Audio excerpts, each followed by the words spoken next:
Welcome back, mental workers, to the podcast. Today we are talking about all things working rurally.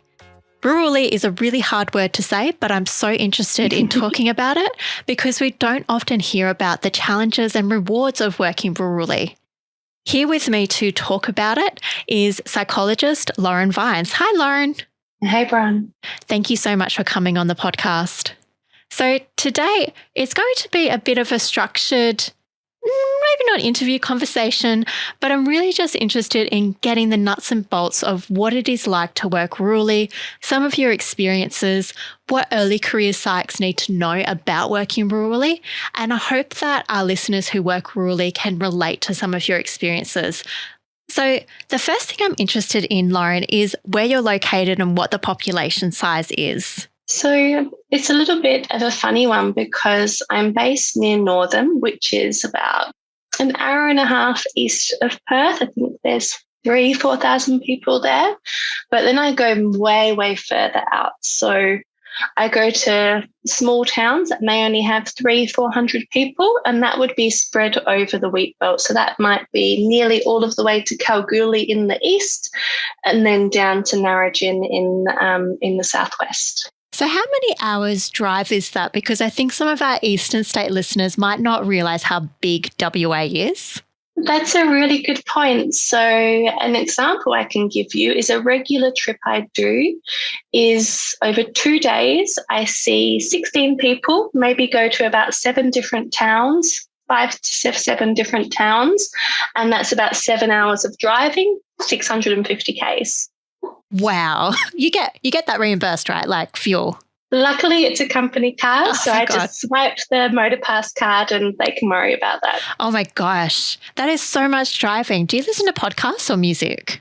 I listen to so many podcasts. It's really fantastic. It's a great way to log hours as well for your logbooks. Yeah. Professional learning and development, all these hours you're spending in the car. That's so true. If you were an audiobook person as well, you could probably get through a few novels. Probably good, yeah. Yeah. Your work role sounds like you go around to different towns and you deliver psychological therapy, but what is it exactly? Pretty much exactly what you say. So kind of almost, I consider myself a dido psychologist. So drive in, drive out. A lot of the towns I go to are really small, but they're kind of all along the main highway. So it might be 3 hours to the big town at the end, but I can see lots of people along the way. And what's your team like? Like, are you the only psychologist in the village kind of thing? So in my first role, it's for a national company that establishes a lots of little remote bases. So they're up in Port Hedland, they're in Darwin, they're in Alice Springs, and then the Perth team and the Wheat Belt team is another part of that team. So I was the only provisional psych covering the Wheat Belt, but there were other psychs elsewhere in the company for support. It's not like if you don't know something, then you can't call on anyone? Well, I'd say that in times of urgent need, I'd be more likely to call a supervisor or a colleague. You know what it's like as a psych. Quite often everyone's in back-to-back sessions, so you might not be able to get someone. But I've never really had a time that I haven't been able to get an answer from someone. You just have to get creative with who you contact. Yeah, and we might talk about this a bit later because I do think working rurally, it creates some strengths in people, or maybe you already utilise the strengths that you have in creativity and flexibility. But we'll get to that in a moment. I'm interested, Lauren, what prompted you to work rurally? So some people might find it odd that somebody's moved an hour and a half away from the Perth Metro and then travels 650 Ks to see clients. As for me, it was actually a really practical decision. So I finished my honours in psychology in 2011. And then, like many of us, I found it really hard to get into masters, even though I had great grades. So I put that on hold for a little while, came back to it a few years later, and then began looking for internships. And again, it was really tricky to find one in the metro area, which is where I used to live. And then a friend of mine shared a job advert for this company on her Facebook page doing regional work. And I said, oh, that sounds really good, but you don't take provisionals, do you? She said, actually, we do. I'm like, oh, you don't happen to work in the wheat belt, do you? Because that's where I'm moving to. It's like, oh my gosh, yes, please. So that's actually how it happened. It was the easiest route for me to do my 4+2 towards general registration.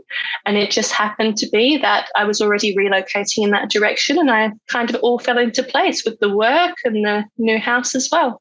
That's amazing. It sounds like it was meant to be then, because when I hear about working rurally and moving, that would be one of my top concerns. I'd be like, crap, how much is it going to cost to move there? I wonder, did you have any reservations about moving?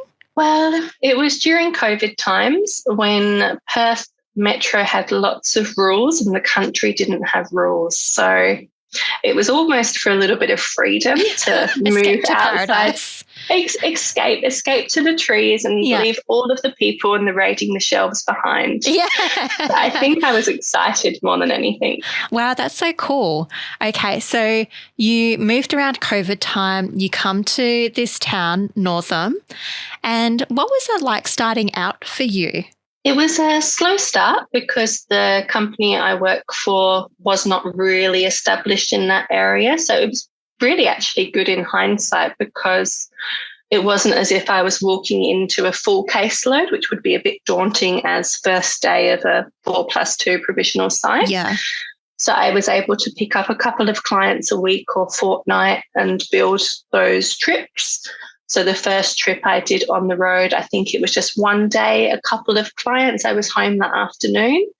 And now it's more, it could be a 3-day trip if I wanted to, because we've really got a lot of clients in the area. Maybe I'm being too negative. I'm just imagining that this would be overwhelming, but the way you're talking about it seems so calm and that you were so at ease. Help me understand if that was the case. Imposter syndrome was real, definitely, especially when you're in the middle of nowhere and there's no one else for those, you can't just pop next door to your colleague or your boss and say, hey, what do I do about this? Yeah. You have to fake it until you make it, I guess. Maybe we can talk about that. Like, what were some of the good things and not so good things about working rurally then and now? Sure. If we start with the good, I would say that it gave me a really good general introduction to being a psychologist. I had to know a little bit about everything because you're the only one in the area. So I can't just refer to, a colleague in a different practice who has more experience. Obviously, there were times when it was way out of scope. I remember a referral, I think it was actually my first ever referral, and it was for a client in a town, a large regional town. And she was diagnosed with bipolar, severe self-harm requiring frequent hospitalizations, lots of behaviours that were challenging for the staff in her home to deal with. The client also had a strong history of trauma and abuse. So when I took that to my supervisor at the time, she looked at the presentation and thought, this is no way a brand new 4+2 intern client, especially when you don't have that care team approach. So I guess that was one challenge where I saw that is really out of scope. I do have to refer. But for a lot of the other ones, it was, how can I apply what I do know? How can I manage their expectations? It's really important to be open about, I don't have all the answers, but I'm going to go away and I'm going to look it up and I'm going to talk to a colleague and I'm going to come back and fill you in next time. So you really need to come up with ways to help meet client expectations, but also be open and transparent with them. Definitely, because I think as psychologists, especially early career provisional psychologists, it's very easy to get yourself into trouble, I think, by giving the impression that maybe we do have all the answers, especially for those really complex cases. We can run into that problem in metro areas where we pretend we have all the answers and we don't. But if you do that, I guess, and you run into trouble, you can refer to your colleague next door. You don't have that regionally, so it's even more important to be open, transparent, have informed consent around what you're doing and what the limitations are of what you're doing, as well as the limitations of your scope of practice. That's exactly right. And I think with what you said about informed consent, obviously I was a provisional psych. So as part of my informed consent, it was I have a supervisor because I'm still doing an internship. So I will check things with them, but it also means I don't have all the answers. So being really up clear about that at the beginning. Yeah. But I think in Metro, I found, so I do also work in Metro Perth as well, but not as often. In Metro, I find clients are a little bit more picky with who they go to, which is their right and their choice. There's so many providers to choose from, but out in the middle of nowhere, unless there's a huge problem with you, they're probably going to stay with you rather than wait another 2 years for someone else to come along. I'm interested whether you find that you have to work harder for repairing if you have any ruptures in the therapeutic relationship. That's a really good point. I think it can be easier in a way in that a client can't easily chop and change to a different therapist. So maybe they've got a little bit more investment. But I think it also places more emphasis on that need to repair any ruptures because, again, you can't just hand over to your colleague who can take over their appointments. Yeah, so you're really having to solidify these skills that sometimes are quite advanced skills, like repairing ruptures, coming up with creative ways to meet clients' expectations and meet their needs, practicing within your scope of practice. Like these are pretty complex skills that it sounds like you were exposed to quite early in your career. Yeah, I think so. And I definitely didn't pick them all up at once. It was I'd say I'm not even there on some of them. I still have that tendency to want to say yes, even if it's not in my area, directly in my area of expertise. I think we can all be like that a little bit sometimes. But it's definitely something you have to develop pretty quickly when you're working on your own in the middle of nowhere. Yeah. Can I ask, Lauren, like, what are the things you like about living rurally? Like, what are the good things about that? I would never go back to living in the suburbs. I am a convert for life, I think. So I'm looking out of my window and I'm looking at a huge national park full of trees and birds and wildlife. There's a very large lizard that lives in my roof, but he's friendly. He's okay. Okay. I'm a little bit antisocial, which is funny choice of career, but I love that I only have a couple of neighbours, but they're real neighbours. I know their names and we say hello to each other, and the people at the local bakery know you, or the local IGA, they know you. That's so cool. Yeah, that doesn't happen. It's like, for me, I look out and I see KFC and Hungry Jack's, and I smell the KFC grill in the mornings, and I don't know my neighbours. Don't get me wrong. Sometimes, when you don't want to cook, the IGA shuts at 7 and there's not really any takeaway places, so you have to be organised. Sometimes when you don't want to cook and you can't get a takeaway, it is a bit inconvenient, but overall I think the benefits outweigh the inconveniences. Oh, that's so cool. Yes, very inspiring. I have considered moving rurally, so I feel quite convinced. Lauren, I'm interested in, we talked about this off air, but some of the challenges that you face working rurally. What comes to mind for you? I think the biggest one is one we've already mentioned a little bit, which is where you may be the only mental health provider in a very large geographical area. With that, I find there's the pressure to say yes to referrals. There's the real need to very closely look at your scope of competence and what you can work with. But also the example I gave before about 16 clients and 7 hours of driving in 2 days, there's a pretty decent risk of burnout there if you do that too often, because that's a lot of hours. That is a lot of driving time.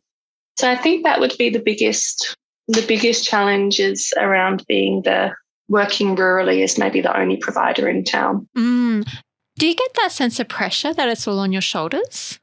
I've definitely had that in the past, probably at the beginning of my internship, but I have a fantastic supervisor and she helped me to see that there is always someone else. Even though there may not be another private practitioner working in the area, there may be something through the public system. Not often, but there could be. Or there's always telehealth, and not everyone likes to use telehealth, but we can't be everything to everyone all the time. Sounds like a very grounded perspective, and I'm glad that you have your supervisor. She is fantastic. She was the one who encouraged me to do this podcast. Oh, fantastic. Good for her. Thank you, supervisor. We're very grateful for you.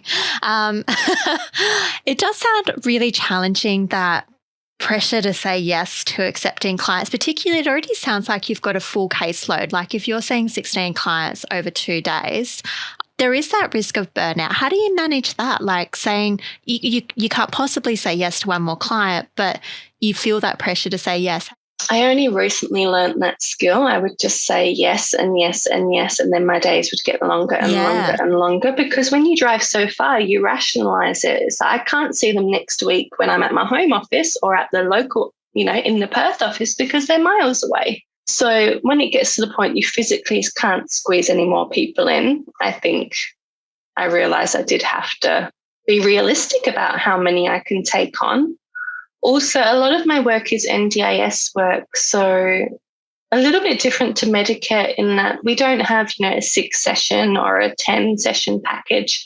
Quite often the NDIS plans would keep renewing. So that idea that we have to look and make sure there's an ongoing clinical need in our clients and that we are always working towards goals. And it's okay to actually say, I'm going to leave you to work on what we've practiced for 2 months. I can pick up another few different clients and kind of do a bit of a juggling act where maybe the caseload looks quite high on paper, but they might not all be actively having sessions at once. They might just be on my books, and then, I'll do a check-in every month or 2 with them. So I guess spreading the load, spreading the love. Again, what I'm hearing is these creative solutions out of necessity that people in rural areas need to come up with. Definitely, because if I keep a very strict 9 to 5, Monday to Friday office hours, it's not going to work. So what I really try to do is I'll have my full days on the road, but then I might have the rest of the week where all I do is do my notes, do my admin, and no client contact. So over the week, it balances out. It might just be 2 days that were really full on. Yeah, cool. Lauren, I'm interested in anything that surprised you or that you didn't expect when you started rurally. So these are things that made you sit back and think, oh, gosh, okay, didn't expect that to happen. Yeah, I think I was just so shocked to find out how long people were waiting for services. So it's not uncommon out here. We think it's bagged in metro, but it's not uncommon out here for people to wait 2-3 years for a therapy appointment. And that could be OT, speech, or psychology. That's nuts. I was like, are you serious? Because there's just so few providers. My company isn't the only one, but I'm the only psych I know of that does the area. But even OT and speech, they're just not enough providers for the amount of clients needing support, especially with funding like the NDIS, which means people can afford services that maybe couldn't have afforded them before. Wow, that's incredible. So that would be quite shocking. I'd feel really sad for those clients as well. Especially, what it's like working rurally. The staff turnover can actually be quite high. So there's lots of families I've worked with that maybe have waited 2 years for a new therapist, 3 sessions, 4 sessions, just starting to get some progress. And then actually the person's been offered a permanent position in Perth or in Broome and they're leaving again. So they're back on the wait list, start from scratch. Oh, that's such a shame. Wow. So then I have some families. So there's a small town that's about 3.5, 4 hours drive from Perth.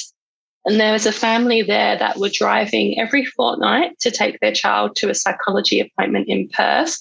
So 4-hour drive, hour appointment, 4 hours home. That's 9 hours for one appointment, a whole day off school, a whole day off work.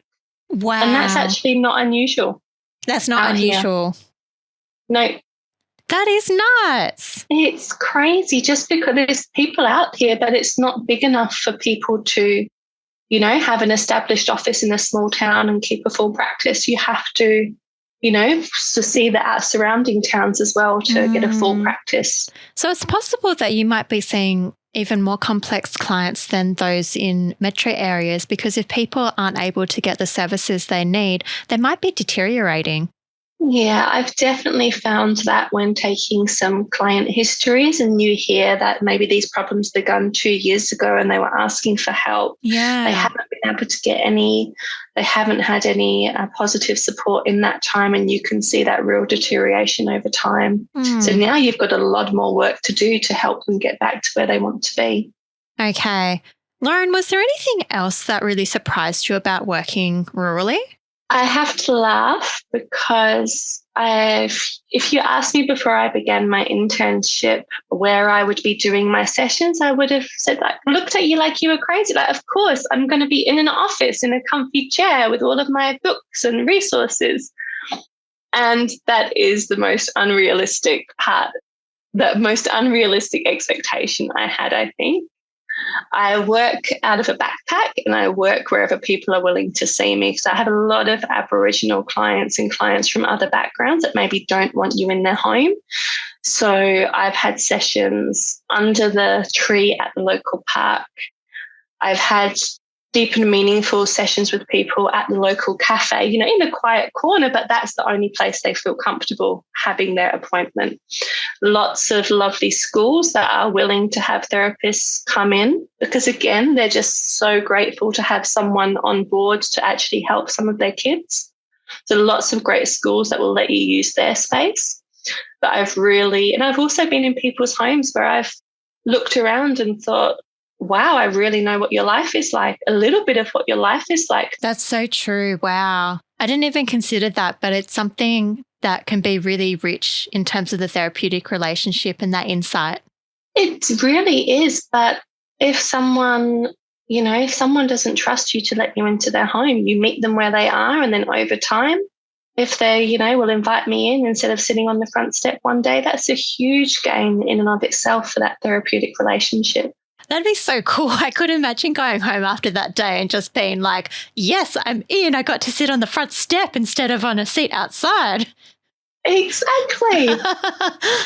I've got a question that arises from this one because I'm just thinking, okay, so sometimes people won't trust you to enter their homes. This is probably the most common question that psychs would have about working rurally. What do you do if you are treating the IGA manager and then you got to go to IGA? Like, do you see clients around town? And if so, what do you do? All the time. I have been quite lucky so far in that most of my client work has been, 4 hours drive away. So I don't really bump into people. I did bump into one of my most adorable 9-year-old clients in Costco. And he's like, lives 2 hours in the country and I live funny. an hour. And we just saw each other at Costco and he gave me a sneaky hug. That's so sweet. Really, yeah. At home, I'm your psychologist. I can't give you a hug, but it's in Costco. We can bond over the giant cupcakes here. Yeah. But I've started working more locally in my own town. So it's a really clear part of my intake and informed consent that I live locally, I work locally. I try to make a little bit of a joke about it. Like if you see me at IGA on a Sunday morning in my pajamas, I'm human too. Or if you hear me yell at my kids for not doing the right thing at the IGA, I'm human too. But I won't judge you for anything that happens in public. And I won't acknowledge you unless you acknowledge me. You're always welcome to say hello, but I'll never come up to them. And again, I think it's about that expectation management from the beginning, how we want to be really clear about not if it will happen, when it happens, how I'll handle it. Yeah, no, that sounds really valuable. And it sounds like you're very practiced at saying that, I must say. Very smooth. It's come out a few times. Yeah. It sounds very necessary. Lauren, I'm interested if there's anything else that surprised you about working rurally. I think how grateful people are to have you on board was just a real standout one, and how happy parents, families, schools were to have someone come in and provide the help. I think the need for really good supervision and a good supportive team network as well outside of supervision was really important. I probably had a bit of a mentality that I could do it all myself, and sometimes that wasn't the case. if you've had a really tricky client, I had a session where I ended up having to call an ambulance for a client who was experiencing a semi-medical crisis. And I just needed to speak to someone afterwards. It was a real shock. And the person I spoke to at work wasn't a psychologist, but she was a different clinician. And she was able to just listen and then do the common sense check-ins, like, do you need to cancel your next appointment? I can do that for you. Is there anything you need me to do? So I guess realizing that you don't have to do it all by yourself. You do have to have people you can count on really made the difference for me. That's amazing. Yeah, I have heard of other people who have worked rurally and then really not enjoyed it. And I think whenever I hear those stories, a large part of it is not having adequate support. So I'm really glad to hear that you've gotten that support.